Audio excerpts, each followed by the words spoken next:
Con il giocatore Oscar Barbani, giocatore del Prato, analizziamo questa partita, è finita da pochi minuti con la sconfitta della propria squadra per 7-3.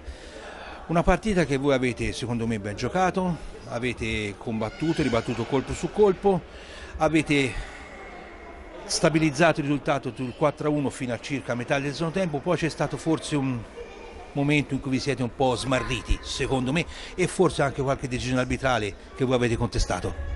Sì, diciamo che è stata una delle partite che abbiamo giocato meglio da inizio anno.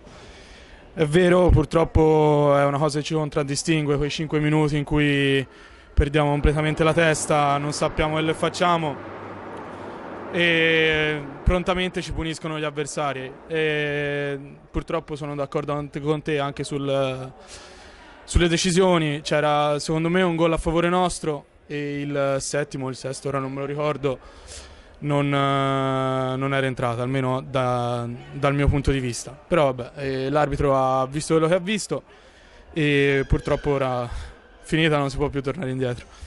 Comunque, ripeto, avete impostato una buona partita, vi siete ben difesi, avete ribattuto colpo su colpo, avete impegnato anche il portiere del Castiglione. Un po' di imprecisione, un po' le parate del loro portiere hanno fatto sì che il punteggio fosse 7-3.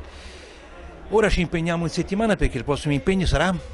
Prossimo impegno in casa, Sarzana, e partita importantissima per noi, per la classifica, per risollevarla un pochino, e ora subito dal lunedì ci mettiamo sotto con la testa per bene e la prepariamo al meglio per cercare di vincerla. Anche perché l'impresa del Sarzana ha vinto 7-6 col Matera, 2-2 nel derby di Viareggio, quindi questo fa sì che l'avversario sia da prendere veramente con le molle. Sì. È una partita da preparare nei minimi dettagli, altrimenti rischiamo di perderla e non di poco.